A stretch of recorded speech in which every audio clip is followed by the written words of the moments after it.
Have you ever noticed how, when you walk into any environment, the faces of the people in that environment or room, whatever it may be, suddenly light up? Or let me put it this way, have you ever experienced the opposite situation, where people don't even notice you're there, even though you're present? What I'm trying to say is that the difference between these two situations has nothing to do with age, beauty, or your status. The difference is actually about how you make the people you meet feel. Many women may see 50 as quite an advanced age, but I say this with conviction. It is actually the starting point of the period when you can be at your strongest, most free, and just as impressive. Because, as you know no longer have to play a role to please someone else. You have the luxury of being yourself, especially and above all, and the real you is undoubtedly 1,000 times more attractive and beautiful than the role you play. What if I told you that the things that will make you not only loved, but also one of the most sought-after women are actually very simple?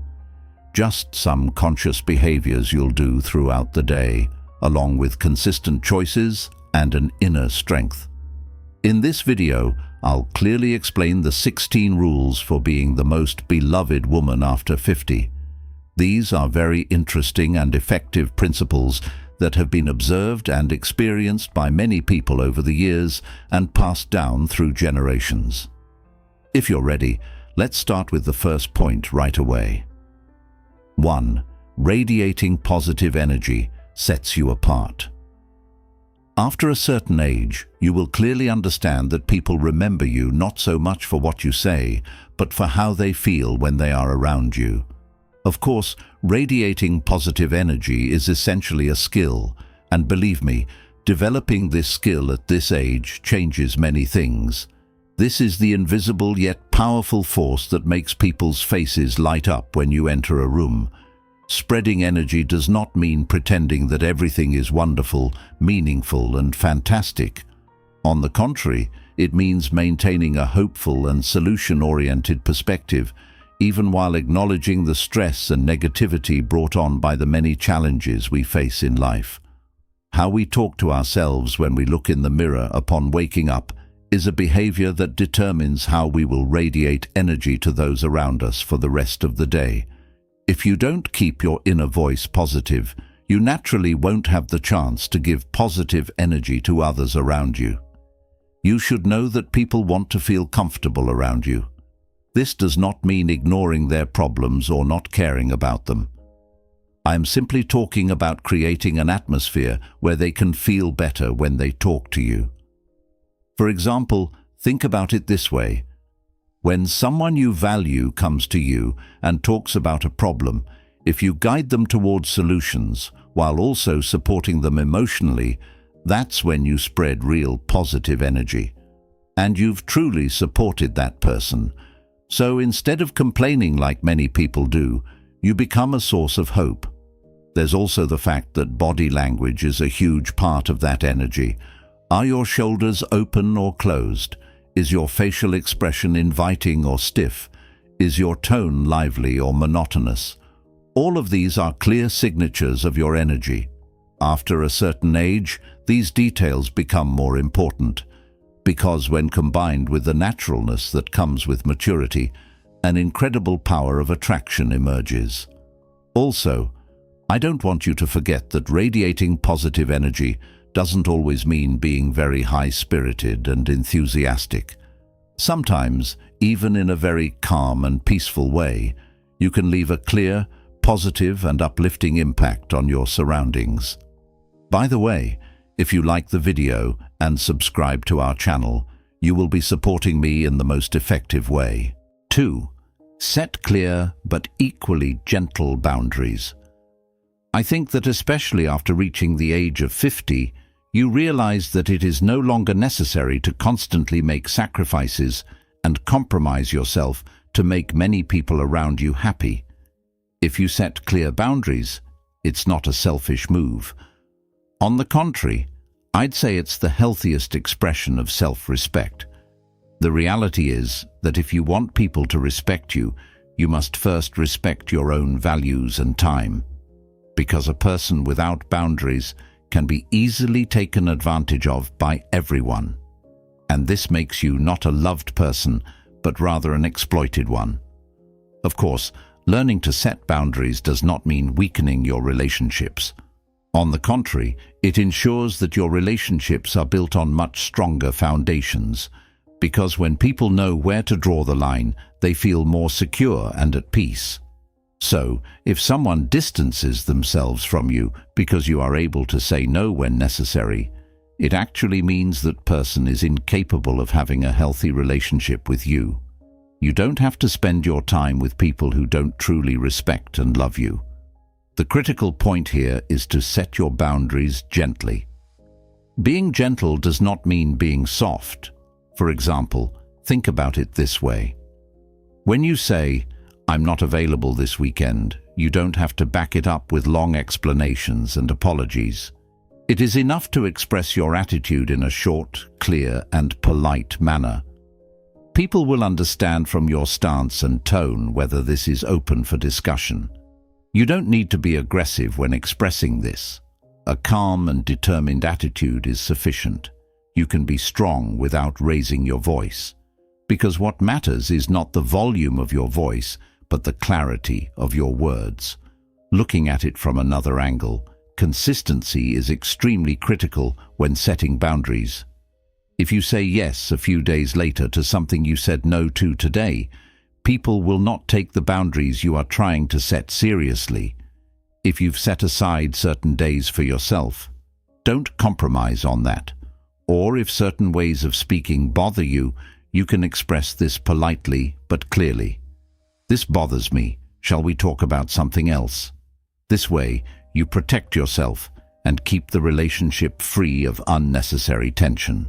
You should also know that when you clearly define your boundaries, people who aren't used to this may be surprised at first, or even uncomfortable. However, people who truly love you will eventually adapt to these boundaries and begin to respect you more. Remember, a limited garden is much more beautiful than an unlimited desert. When you define the boundaries of your own garden, you allow the most beautiful flowers to bloom there. 3. Try to share your successes without boasting. We have come to a very important and valuable point. By the time you reach 50, you will have achieved many successes in your life. Maybe you climbed the career ladder. Maybe you raised wonderful children. Maybe you started your own business. Or maybe you managed to stay afloat during difficult times. These are important things and deserve to be shared. But here's the trick. How you share these successes directly affects whether people like you or not. No one likes someone who constantly brags about themselves, who says me, me, me in every sentence. Of course, people want to hear about your successes, but they want to hear them as natural sharing, not as bragging from your mouth. The difference is very subtle, but the results are tremendous. When you tell a success story, people connect with you, but when you use the same success to elevate yourself, people distance themselves from you. Now, here's another thing. The most effective way to share your successes is to present them as a learning experience. For example, instead of saying, "Last year I achieved 30% growth in my company," say, "Last year we tried a new strategy at the company and got unexpected results. Shall I tell you about the process?" People will listen intently, because now you're not just bragging, you're teaching something.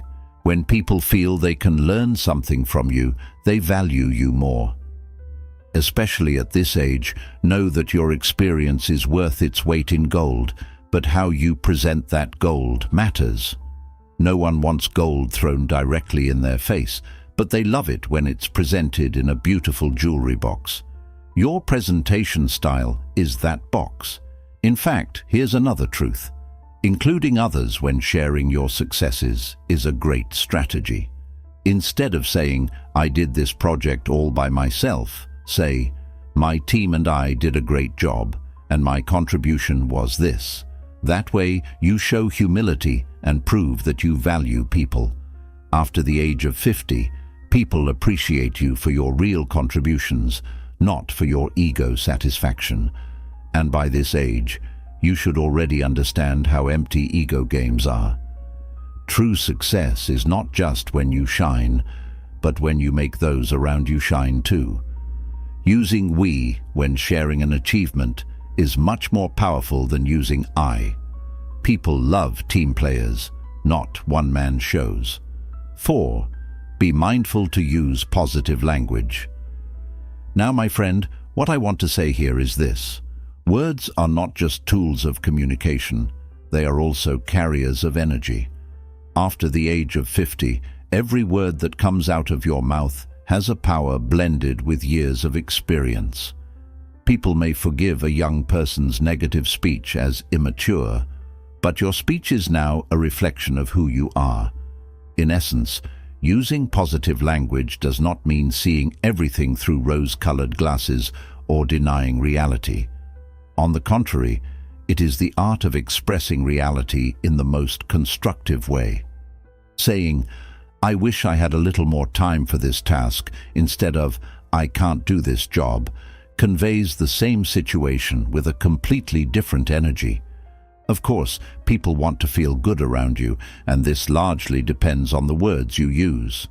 It's easy to use negative words, it's easy to complain about everything, but using positive language is a conscious choice, and this choice makes you the most beloved woman. I also want to mention that the first rule of positive speech is to minimize the use of the word but. When you say, "That's a good idea, but," you erase everything that came before the but. Instead, use the word and. When you say, "That's a good idea, and maybe we can improve it in this way," you remain positive and contribute at the same time. These small changes in words make a huge difference. Also, stay away from definitive and closed-off words like never, never, and impossible. Of course, use open and solution-oriented expressions instead, such as, "It seems difficult right now, maybe we can try a different approach." After the age of 50, your vocabulary should not only be extensive, but also carefully chosen. Every word is like a seed. Negative words grow thorns. Positive words grow flowers. What kind of garden do you want to create? Looking at it from another angle. Another important aspect of using positive language is the expressions you use when talking about others. You can even use positive language when gossiping. Believe me, it's possible. Instead of saying, "That woman is so annoying," say, "I don't get along with that woman very well, but everyone has a different communication style." That way, you are honest and you don't spread negative energy. People pay close attention to how you talk about others because they wonder what you say about them behind their backs.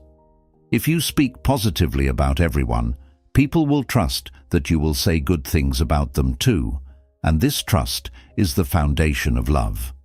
After the age of 50, you no longer need to take sides or form a block in every conversation. You can remain neutral and positive. This is definitely a sign of maturity and wisdom. In addition, learn to talk in a solution-oriented way instead of complaining. Yes, life isn't always easy, and there will be problems. But how you convey these problems makes a difference. Instead of saying, "The weather is terrible, I wish it wasn't raining," say, "It's a rainy day, a great opportunity to read a book at home." And you frame the same situation in a positive light. People don't want to be around someone who constantly complains because it drains their energy. But being around someone who is solution-oriented and positive empowers them.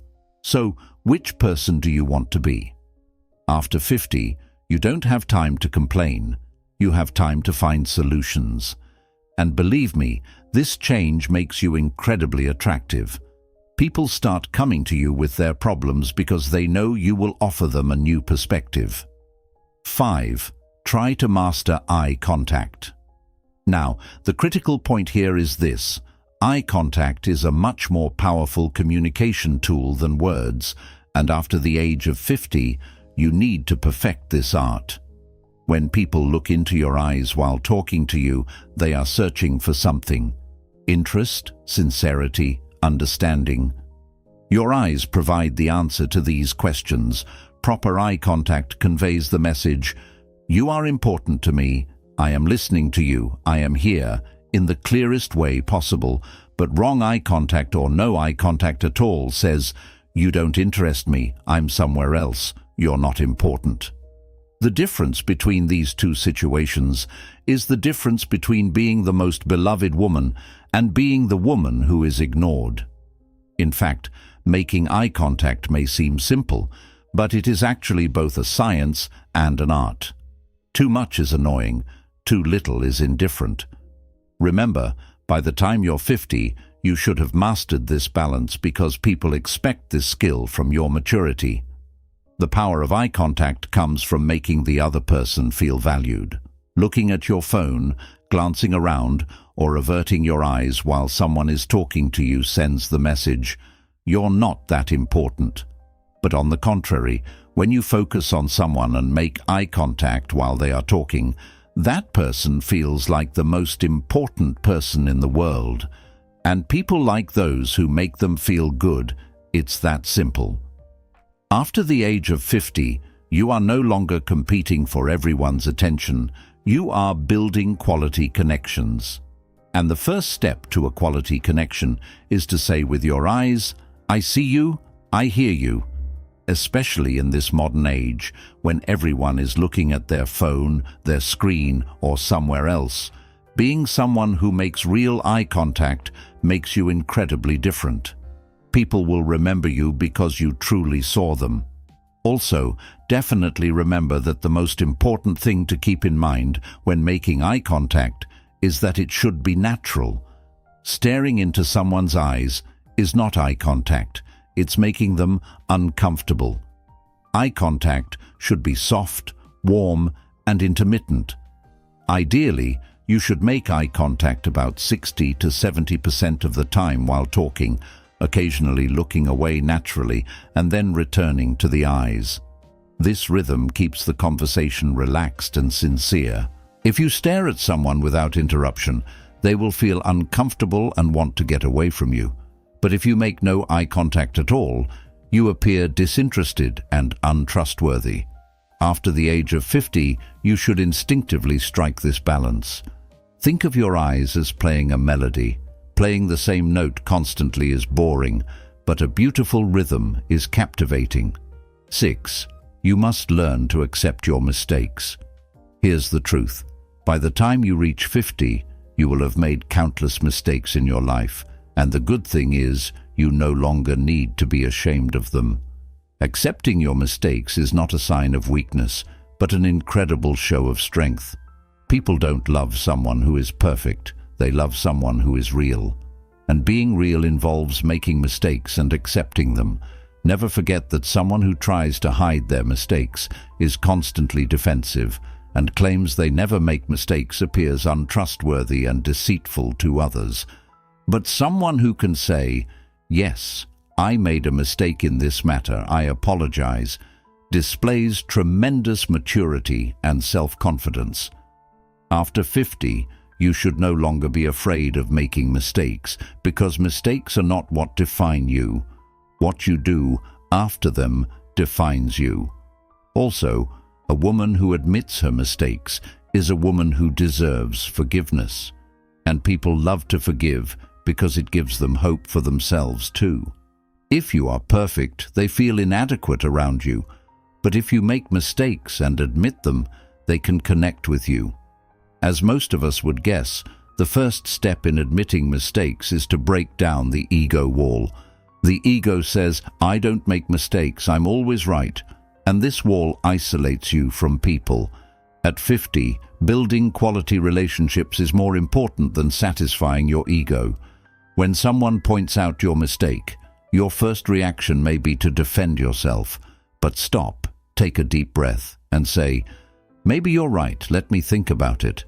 Of course, this simple sentence instantly reduces tension in the relationship and is a mature response. People harden against someone who is defensive, but soften towards someone who is open-minded.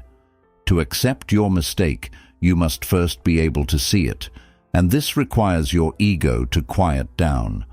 The quieter the ego, the clearer the truth becomes. And a woman who sees the truth also sees and accepts her mistakes. Remember, this acceptance does not make her weak, but strong, because she is now at peace with reality. I would also like to say that timing is very important when admitting your mistakes. Admitting a mistake immediately is much more effective than admitting it years later. A belated apology is better than no apology at all, but an immediate apology is the most powerful. If you said something wrong to a friend, call them immediately and say, "I said something wrong earlier, I'm sorry." This speed and sincerity is the most effective way to preserve the relationship. Delayed apologies often don't feel sincere because people think, "Is he saying this for some other reason?" But an immediate apology shows that it comes completely from the heart. At 50, you no longer have time to play games. Be honest and quick. Accept and correct your mistake the moment you realize you've made it. This approach makes you incredibly reliable and well-liked because people never doubt your sincerity. Ultimately, admitting your mistakes also means learning from them. Just saying, "I'm sorry," isn't enough. Saying, "I'm sorry and this is what I learned from it," is much more powerful. When you make a mistake, think about what it taught you and share it. If you say, "I made a mistake about this last time, this is what I learned, and I won't make the same mistake again," people will see that you're not just apologizing, but also growing.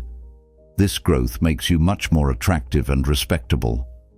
Being 50 means having a collection of mistakes, and every piece in that collection has taught you something. Share these lessons. Inspire people. Don't be ashamed of your mistakes. Use them as a teacher. Then you will see that people even love your mistakes because you show them the way with those mistakes. Being perfect does not endear you to people. Being real does. And being real means accepting your mistakes. 7. Be reliable and make an effort to keep your word. First of all, I want to say this. Reliability is the most valuable asset after the age of 50, and this asset is built up over the years. Once you lose it, it is almost impossible to regain it. People no longer judge you by how well you speak, but by how much you keep your word. Saying, "I'll do it," and not doing it. Saying, "I'll call," and not calling. Saying, "I'll be there," and not being there. Each of these chips away at your reliability. And when enough chips are gone, what remains is someone who is unreliable, whose word carries no weight, someone people no longer take seriously. At 50, you must exist not through impressions, but through consistency. People are curious about what you will do, not what you will say. Making promises is easy. Everyone makes promises. But keeping those promises is what puts you in a separate category. A reliable woman is the most beloved woman because every relationship built with her rests on solid ground. No one wants to build a house on sand. Everyone seeks a foundation as solid as rock. Be that foundation. Looking at it from another angle, keeping your word is built not on grand promises, but on small acts of consistency, like saying, "I'll call you tomorrow at 3 p.m., and actually calling at 3 p.m. These small details build people's trust in your reliability. Because if you keep your word even on small things, it means you'll keep it on big things too.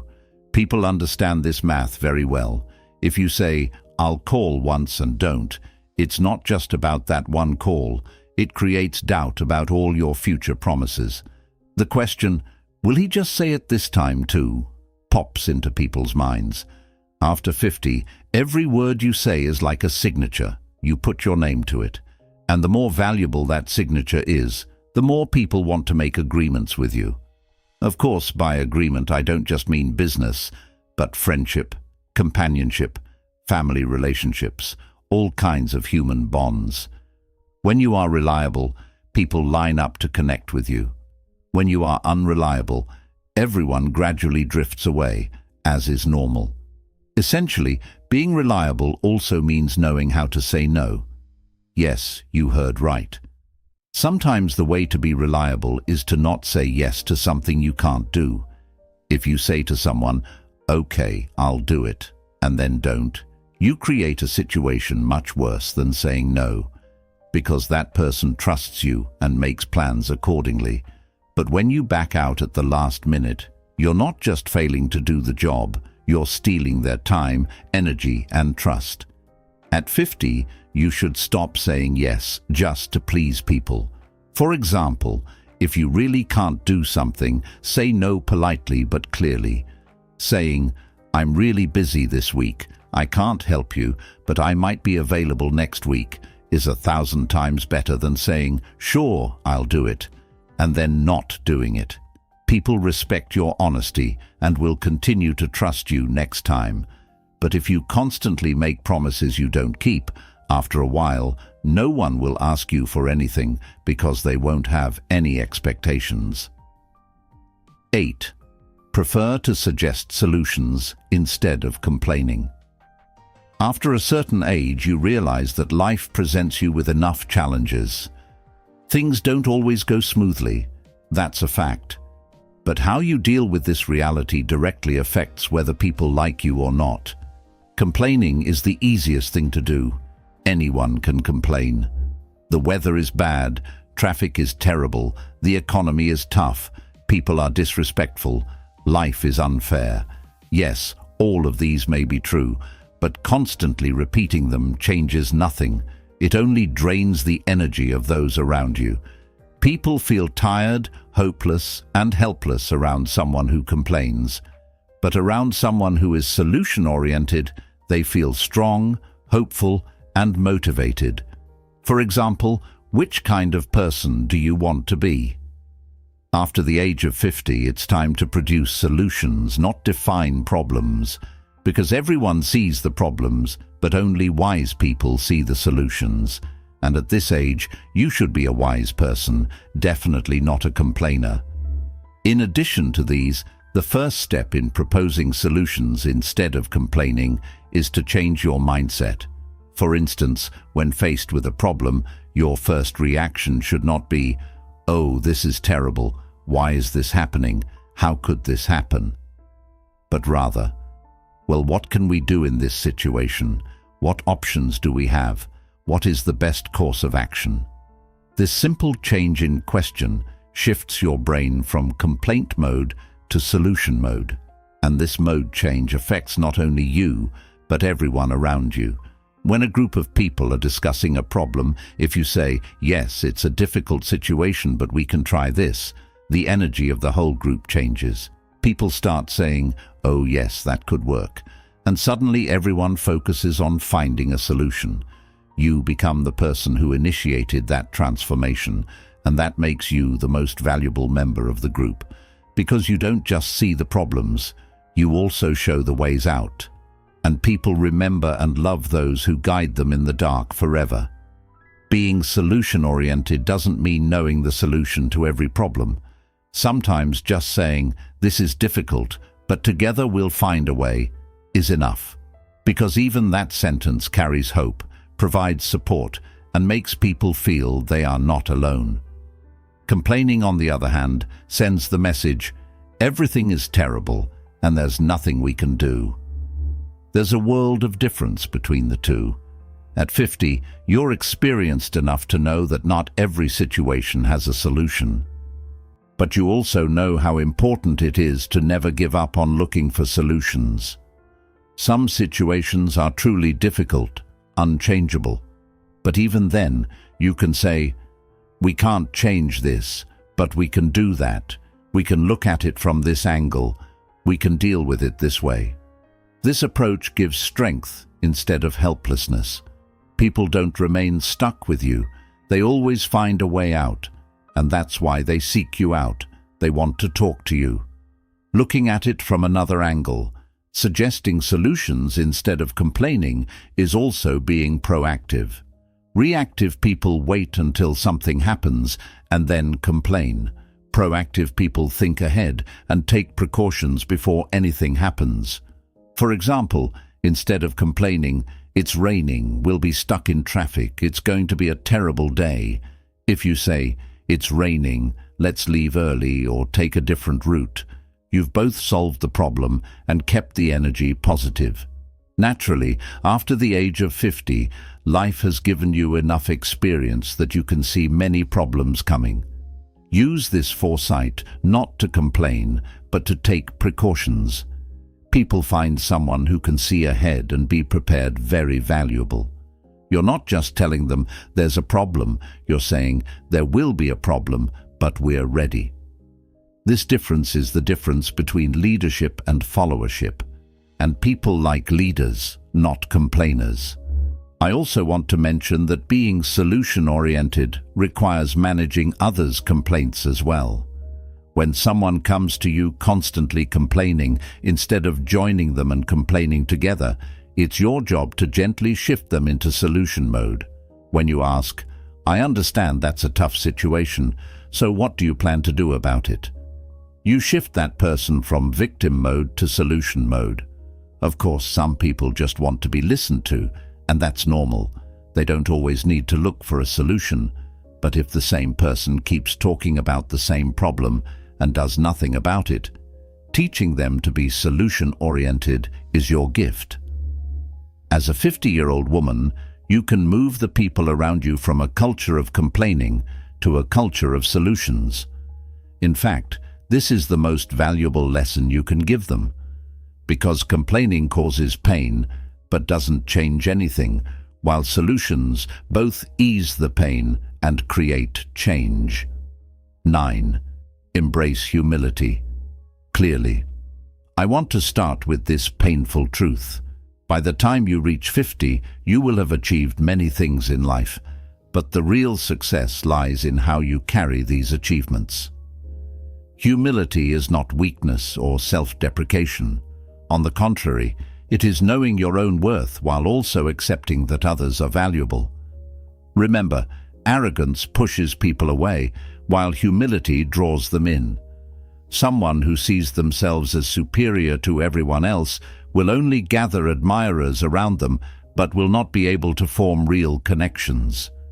The humble person, on the other hand, can form sincere relationships with people of all levels. Of course, at this age, you no longer have to prove anything to anyone. Just being yourself is enough. Humility does not diminish you. It elevates you because people feel comfortable around you. Now here's another thing. Being humble means being open to learning from others. The "I know everything" attitude prevents you from growing and annoys people. But when you ask, "What is your experience in this matter?" you both learn and make the other person feel valued. Even at 50, there is much to learn, and accepting this fact is difficult, but it is not a weakness. People of all ages and backgrounds can offer you different perspectives. You can learn something from a young person's knowledge of technology, a peer's life experience, or a small child's sincerity. Humility opens these doors. Arrogance, on the other hand, closes all doors and imprisons you in the cell of your own knowledge. Let me also point out that humility means not paying attention to status differences. Treating a waiter, a cleaner, or a CEO with the same respect is a sign of true character. People should be valued for who they are, not for what they can give you. At 50, you must make this distinction very clear because people are watching your behavior. Someone who flatters the powerful and looks down on the weak will never be loved. But someone who values everyone equally is loved and respected by people from all walks of life. Ultimately, humility is nourished by gratitude. No matter how much you have achieved, it is important to acknowledge that some of it is due to luck, support, and opportunity. Instead of saying, "I did everything on my own," it is more realistic to say, "I had people who supported me along the way, and I was lucky." This gratitude keeps you humble and shows those around you that you value them. When people feel valued, they will love you forever. 10. Always keep other people's secrets. Now here's the thing, my friend. By the time you reach 50, you will realize that many people have confided their secrets to you. Naturally, this is a privilege, a sign of trust, and should not be taken lightly. When someone confides a secret to you, they are actually entrusting you with a piece of their heart. How you treat that trust is the clearest reflection of your character. A woman who keeps secrets is trustworthy. One who cannot keep secrets is at the center of gossip. People tell everything to someone trustworthy, but won't even say hello to someone untrustworthy. In essence, keeping secrets is not just about not talking. It's also about not discussing, sharing, or even hinting at that secret with anyone else. Because once a secret leaves your mouth, control slips from your hands, and it's lost forever. Furthermore, keeping secrets is sometimes an unattractive choice. Sharing a secret you know makes you the center of attention, shows you have inside information, and makes you feel important in social settings. But is this momentary satisfaction worth the long-term loss of trust? Absolutely not. When you share a secret, everyone may listen to you at that moment, but then they think, I wonder if they share my secrets like this too, and they will never tell you anything again. At 50, you should know this simple math very well. Losing long-term trust for short-term attention is the most foolish thing to do. At this age, you don't need secrets to attract attention. Your character already does that. Of course, there's also this. Another challenge of keeping secrets is the discipline of not sharing them even with close friends. Don't fall into the trap of thinking, but he's my closest friend, I can tell him. No, you can't. If a secret is given to you, it's given only to you, not even to your spouse, best friend or sister. Drawing this line can be difficult at times, but it is necessary. If you really need to share it with someone, first ask the person who gave you the secret for permission. Ask, can I discuss this with my spouse? Most of the time, they will give you permission, but even asking this question shows how honest and trustworthy you are. Sharing without permission is considered betrayal. Of course, keeping secrets involves protecting not only other people's secrets, but also your own private life. Someone who shares everything with everyone appears to have no respect for themselves. Some things are private to you and should not be shared. Setting this boundary makes you valuable, not mysterious. People value a woman who knows the right things, not one who knows everything. And knowing the right thing is knowing what to keep to yourself. Ultimately, if someone tells you someone else's secret, know that this person will do the same to you. People who love gossip with everyone. They don't discriminate. Stay away from such people because they are the weakest link in the chain of trust. Be the strong link, the one who keeps secrets, who is trustworthy. Then people will give you their most valuable things and never want to lose you. After these 10 points, I would like to briefly say that, especially after a certain age, being the most loved and admired woman has absolutely nothing to do with being perfect. It's more about being real, being yourself, and staying positive. That way, you make the people around you feel seen, heard, and valued. This will gradually make you both beloved and indispensable.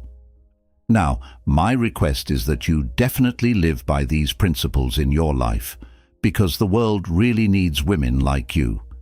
If you found this video helpful, don't forget to like it and subscribe. Take care of yourself and see you in the next video. Remember, women are the ones with the power to change the world. Boldly forge your own path and enjoy every moment.